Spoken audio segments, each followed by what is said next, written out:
акчасын төлөп, үйдү ремонт кылып, тазалап, мусорларды чыгарып, септик казып бүт жасаган 6 ай жашадык биз.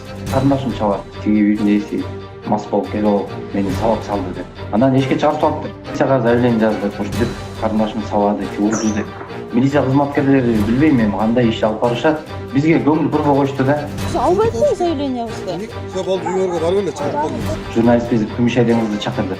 Мэрияга чейин келип, прокуратурага, милиция кызматкерлери чакырып, үйүн ача албай, тиги аял болсо жылаңач чыкты, кийими жок. Кийим жылаңач. Дай сактай. Кардаралардын телевизорларын, үйдөгү апам арзаган телевизорлар жок. Көп нерсе жок. Швейный машинка идише кылып, аял көп да. Эки орус, эки кыргыз кардар ушинтип киргизип квартираны кылып. Үйдө эч ким жок, апасынын күчү менен кирип, тоноо чекен бул. Бизди тонуп алып, еще мени сот көрөм десе, бул эмне деген акмакчылык. Мен вообще ноль болуп калдым. Карызымды төлөй албай, же квартирага чыга албай калдым. Апамдын көзү жоруйт. Айтып атпайбы? Я же говорил, что ваши структуры продажные дейт. Вам не поможет дейт. ГКМге калып келет. Анан билбейм, бир маани беришпейби же кандай биз өтө эле кордолуп кеттик. 80 жаштагы апам менен кыйналып.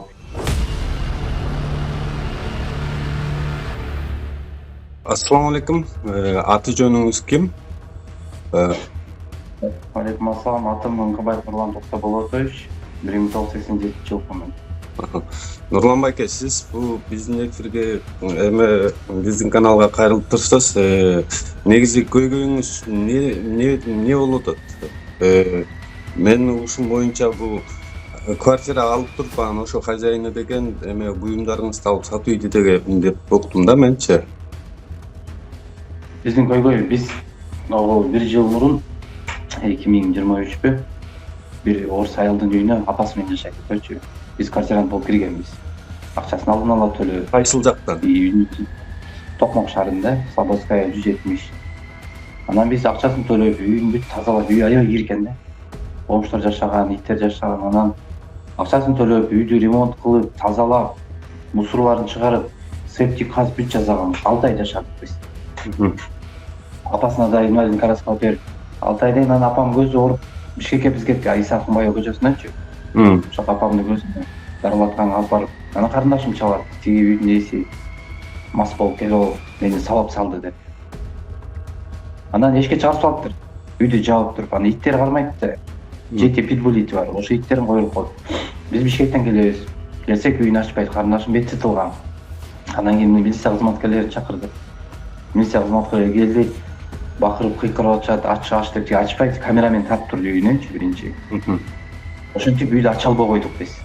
Ичинде оокаттарыбыз калган. Мен өзүм техника оңдоп иштейм да. Анан жумуштан кийин клиенттер жумуштан кеч чыгабыз, үйгө калтырып койгула дейт. А мен үйгө алып келип коем, үйдөн алып келсин депчи. Ошентип анан кийин биз милицияга заявление жаздык. Ушинтип карындашым сабады, урду деп. Милиция кызматкерлери билбейм эми кандай иш алып барышат. Бизге көңүл бурбой коюшту да. Жок. Мындай турба.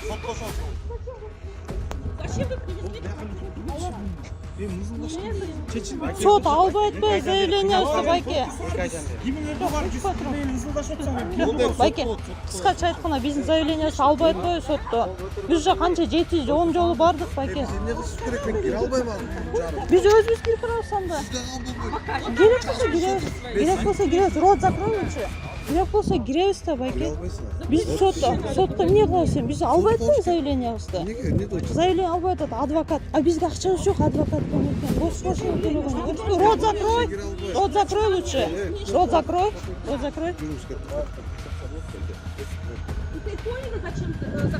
Все болду, үйөргө барып эле чыгып болдуңуз. Ошентип 4 ай өтүп кетти. 4 айдан кийин биз журналист биз Күмүш айдеңизди чакырдык. Ошол багыш келип, мэрияга чейин келип, прокуратурага, милиция кызматкерлери чакырып, үйүн ача албай, тиги аял болсо жылаңач чыкты, кийими жок. Кийим жылаңач. Мына, ушундай. Мына, уяттай. Уят, да? Фотографируйте, делайте. Я ванну принимаю, да?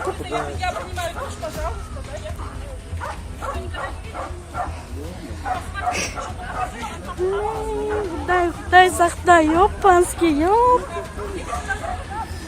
Чыгып алып, милиция кызматкерлери клоуны. Анан кийин бизге асылып, журналист кызы чаап жиберди апасы экөө. Видеодо бардыгы бар. Анан ошентип биз үйүндө ача албадык кайра. Анан милиция кызматкерлери кайра чакырып келди. Келип биз мына боди камерага тартып алып, нагрудной камерага. Ушуну кирип ала бер, коркпойлу, биз отвечать этебиз деди. Анан мен ошо жана видеодо подоконникте тургам, кирип апамдын көзүнө жана 50 000 сом акча чогулткан болчу. Ошол бар болчу, ошону алып чыгайын деп кирген. Үйдөгү тартып жан жылаңар чыгып акырып кырып ача албадык ошондо. Мен үйгө кирип эле акча салынган жакты карасам акча жок. Эки жакты карасам уже телевизорларды, кардаралардын телевизорларын, үйдөгү апам аздаган телевизорлар жок, көп нерсе жок. Швейный машинка, идиша кырып, аял көп да. Ошон баары жок. Анан кийин мен милиция кызматкерлерин чалдым, айттым. Ачып бергиле, неме ордер албайсың сен, мына алабыз деп. Дагы убакыт өтүп кетти, 2-3 ай өтүп кетти. Ошентип оокаттарыбыз да жок. Анан кийин ачтык. Кирдик, бакырып кыйкырып кол көтөрүп кирсек оокаттардын эчтекеси жок, акча да жок, телевизорлар да жок. Мен да карызга батырып салды. Меня никто не накажет, ГКМБ, МВД деп бакырып баштады. Бул аял бизге чейин дагы эки орус, эки кыргыз кардар ушинтип киргизип квартирант кылып. Үйдө эч ким жок, запасный ключ менен кирип, тоночу экен бул. Ошондо анткени Токмок милиция кызматкерлери иштешпейби билбейм, мен айта албайм. Баардыгы жаман эмес, арасында жакшы адамдар да бар. Иштешпейби ошолордун шалакалыгын айынан биз ушул абалда калдык. 2 ай паркта жатып жүрдүм. 2 ай мына уялбай эле айтайын эркек башым. Токмок шаарынын Султан Ибраимов атындагы бул сейил бакка келгенибиздин себеби бизден ушул көзү көрбөгөн Орукчан апабыз дал ушул жерде жатып, жашап, бүгүнкү күндө ушул жактарга кандай дейм, жумушка барып келип сумкаларын бул жерге коёт экен. Жана ошондой деп бул жерге келип жатып тамактанып жүрөт. Эмне себептен бул Токмок шаарынын губернатору же бир мэри эмнеге кабар албайт? Мэр губернаторлор асмандан түштүбү? Деги эле түшүнүксүз. Кудайдан жылаң аяк жөө ачкан губернатор мэр. Мен сиздерге айтып кетейин. Карыганда калчаңдатып биздин апабызды ушундай ээн талага таштап койгонуңуздар уят. Бул жерде прокурор, орган тарапта иштеген тергөөчү, айтыр, сот баары биригип кедейдин акчасына мурдуңар бүтүп калдыбы? Бир кедейдин акчасына уялбайсыңарды бет деген адамдар болуш керек. Урматтуу көрүүчүлөр, өзүңөр көрүп турасыздар, ушундай кылып чай ичип, үйүнө суугандар берип булар ушундай оокат өткөрүп ийбизби, ушул жакта жашап атат. Деги эле могул айланасын көрсөңүздөр, эми же төшөктүн жетишпегендиги, же башканын жетишпегендиги. Саламатсыздарбы силер? Бул жакта канча айдан бери жашап жатасыздар? Биз бул айда уже 4-нчы айда жашап, 4-нчы айдан бери эч ким эчтеке алып бере албайбыз. Мыйзам чегинде биз өзүбүз жоқпуз киргенге. Үйлөрдө күнүнөн эле кеминен болсо көзүм операция болду, жөн алып кетти. Биз деле жүрөбүз, көчөдөн көчөгө кыдырып, бизде барып үйдө жок. Ошондо эле көчөдө Акчаңар бул немеге берип атпайсыңарбы? Адвокаттар иштеп атабы? Адвокаттар да иштебейт. Жолдошумдун дагы биз бир жыл 2 ай болду. Жолдошумдун буга жакында соты болду. Жолдошум да күнөөнүн штраф берип койду. Күнөөнүн мойнуна илип койду. Күнөөнүсүн чапкансың, значит сиңан деп подписание выезди берип койду, бүттү. Жумушунан да айрылды. Антизе болбосо сонун жашнакай жумушу бар болчу. Сотко жиберет.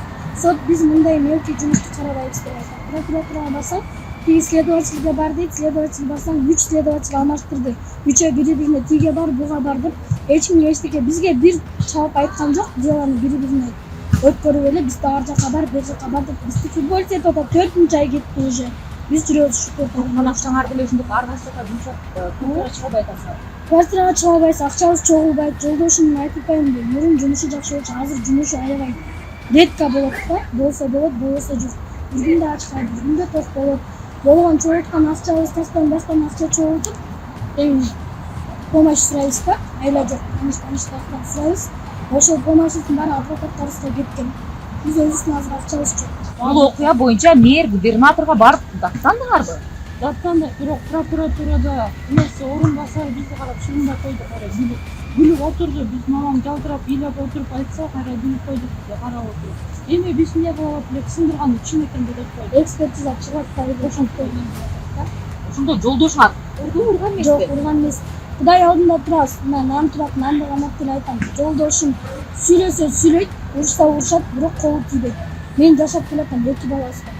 Балдарына сүйлөй албайт, балдарына катуу сөз айта албайт, анасына даже кол тийбейт. Анан башка аялды чаппайт дейт. Даже мага кол көтөргөн акат, мени бирөөнүн аялын чабат. Чабай албайт, чапкан эмес. Мен ошол күнү мен барып Мени карызга аябай батты. Тиги клиент, телевизорлордун клиенттери чалат. Бербесең сотко беребиз деп.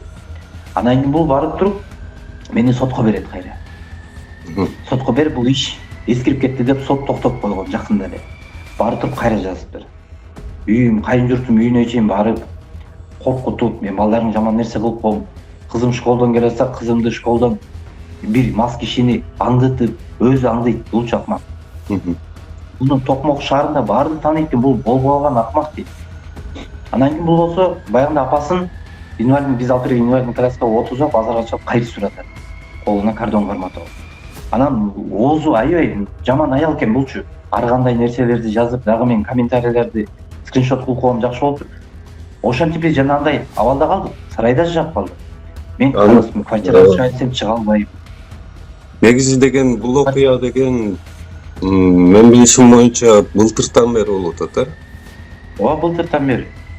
Мен ойлогонбуз, мейли өлүп кетсин, ал оокаттар кала берсин, мейли десек, болбой кайра үстүмөн заявление жазып атпайбы. Мейли Кудайга койдум деген, болбой эле кайра заявление жазып. Антип коопсуздук жаратып атат. Балдарымды коркутуп, бирдей кылып коем, тигин коем деп. Бул жана көрдүңүз го, видеосунун сүрөттөрүндө колуна виносун көтөрүп алып ичип, бул тоготпойт бул аялчы.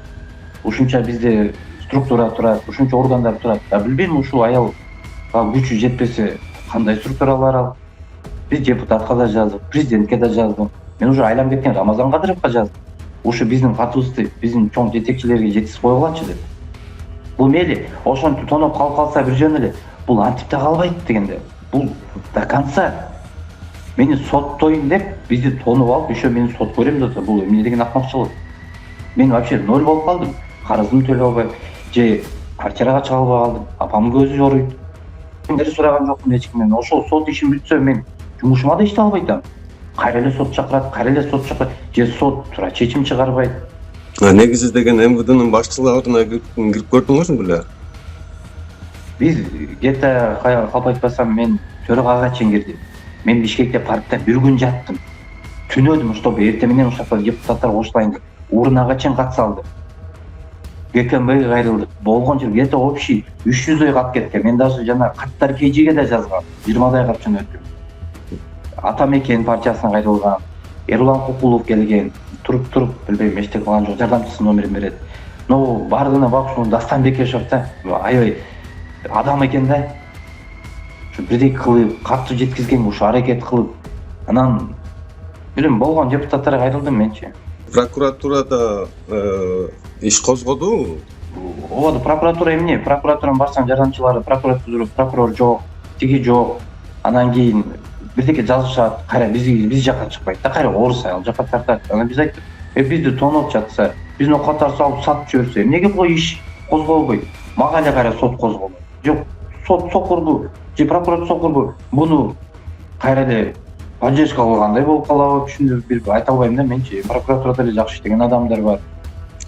Биздин прокурорду жакшы тааныйм, жакшы эле адам. Билбейм, анан бул аял эле жеңиби. Мен уже сыгып эзип бүттүм, мен уже эмне кыларымды билбей. Жеген тамагым даже дамын сезбей калдым ушу проблемаданчы. Апам уже ыйлай берип, апама жанагындай комментарий, жанагындай угрозалар жаза берипчи, уже апам көзү ооруп, кайра күчөп кетти. Невроз болуп калды апамчы. Өзү 80 жашта. Кайрылган жерге кайрылдык. Эртең бир сугун дешет да, билбейм, чечим деле гана. Уже 2 жылга айланып кетти уже. Сиз жаңы эле айтып кеттиңиз, эме кызымдын артынан аңдытып, демек кишилерди түшүрдү депчи. Негизи ошол боюнча дагы милицияга кайрылдыңар беле? Ушундай угроза түшүп атат деп. Кайрылганда баягы эле да. Анда да иш козголгон жок. Ал жөнүндө кайрылган жок, бирок кайрылганда баягы эле да. Эртең бир сугун. Анткени бизге чейин да бул тонолгон адамдар кайрылып жүрөр, уже толук чыкпагандан бир апа жашачу экен, орус апа кызы менен, ошол кыз айтып берген. Бирок мен чыкпайм дейт. Анткени мага угроза кылып, кошуналардын баары коркуткан экен. Силер если бирөөгө бирдеке комментарий бирдеке берсеңер, мен силер үйүңөр өтөм же жаман бирдеке кылам деп. Анан мен итимди сабаган деп. Эми видеодо бүт көрүнүп турат да, милиция кызматкерлери деле жооп берет. Мен өзүм Кудайдын жолунда жүргөндө мен ит сабалмаптыр, мен көргөмүш чымынды жаса ошону куткарганга аракет кылам мен. Эми ал деле аны окат да, конечно. Токмоктун мэрлерине кирип көрдүңөр беле? Токмоктун мэрine кирип, аянда участок боюнча ошо Дастан Бекешев мага госрегистрге бар дегенде барып тапшырып, анан участок боюнча кайрылганбыз. Анткени биздин участогубузда жок, үйүбүздө жок да. Аял кишинин эме иш боюнча кайрылган эмес белеңер. Негизи деген бул сиздер деген гражданский эмес сотко да кайрылсаңар болот да, ушундай бизде көйгөй мондо болуп атат, биздин оокаттарды сатып ийди депчи. Кайрылганбыз. Анан баягы соттун канцеляриясынан байкем барып туруп, каттарды ушулардын баарын тапшырган. Ал билбейм, тиги биз тапшырсак биздикке кетпейт, тиги аялдык эле сразу сот бүткөндөн 2 күндөн эле мага сот чалат. Кайра силер келгиле, мен ушундай алыс кеттим, иштегенге кеткем,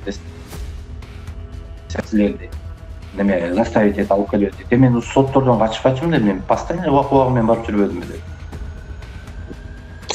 Мэрияга кайрылган, жана Күмүшай деген кыз болуп кайрылган. Мэрияга кайрылсак, мэриянын өзү жок экен, мэрчи. Өзү деле биз тааныйбыз, жакшы адам. Мэриянын жардамчылары айтыптыр, эми ошо апага ушинтип паркта жашап атат, жашай турган жери жок. Бир продукт алып берип койгула десе, бизде 25 сом дагы жок деп, жана видеосу бар го, сизге жөнөттүм го. Өзү болсо может башкача мамиле кылмак. Общий чыгым сизден канча болуп кетти ошондо? Общий чыгым тиги, если апама чогулткан 50 000 сом, швейный машинка, телевизор чогултканда билбейм, где-то бир 300 000ден ашкан да общийчи. Еще моющий пылесостор бар болчу. Анан мен азыр, по-моему, где-то бир 100 000 төлөм, 200 000дей бар да ошо чыгымчы. Аны деле макул деп десем да болбой, кайра сот берет атпайбы. Айтып атпайбы?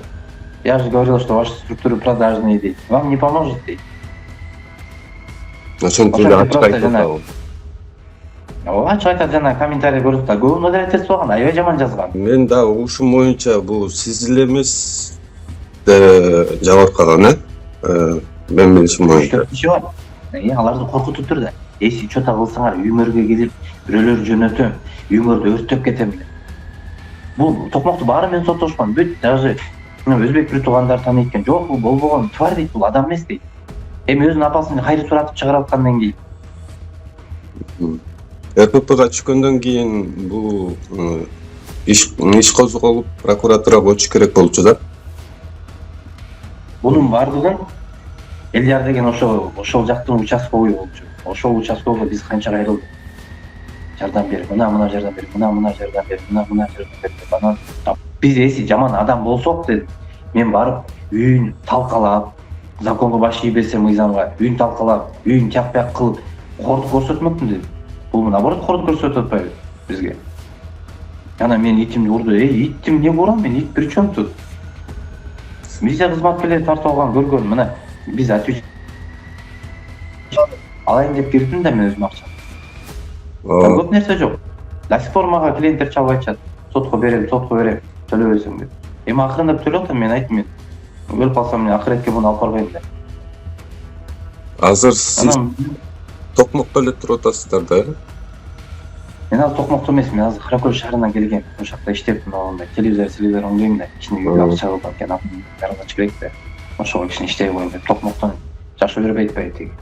Мен жаңы кирген иш жака дагы барып, аяктан да жаман бирдекелер көрсөтүп, неме жөнөтүп. Ой, бул даже атасынан неметкен экен, атасынын бар үйүн алдырып алам депчи. Атасы айтып атпайбы, их уже Аллах наказал дейт. Ким эле койгула деп атпайбы. Мен үйүмө алам деп, мени сабап дейт. Шымын чечип, болгон жыныстык жактарын көрсөткөн дейт. Атасы да каза болуп калды. Анан бир ошо орус айыл айтып берет, мы жили у нее дейт. Ремонт кылып акчасын төлөгөнбүз дейт. Анан тынчтык бербейт дейт. Апам пенсиясын алып атып дейт. Үйгө келип бакырып, кыйкырып атып дейт. Апам давление көтөрүп өлүп калган дейт. Мен милицияга чуркадым дейт, болгон жерге. Милиция кызматкерлери бизге мамиле эметпей койду дейт, маани бербей койду дейт, ошону калып калдым дейт. Аны угрозалар жазган дейт. 2-3 жыл чуркадым, толук чыкпады дейт. мындай айтканда местный рэкетир сыяктуу эле адам экен да. Ошентип коркутуп анан даже надо будет мен сенден акча неме үмүт кылып атам неме акча алам деп атпайбы.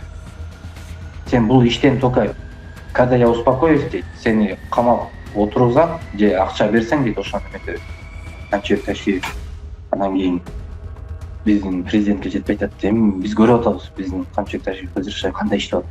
Айыл сонун иштеп атат. Биз ыраазыбыз, конечно.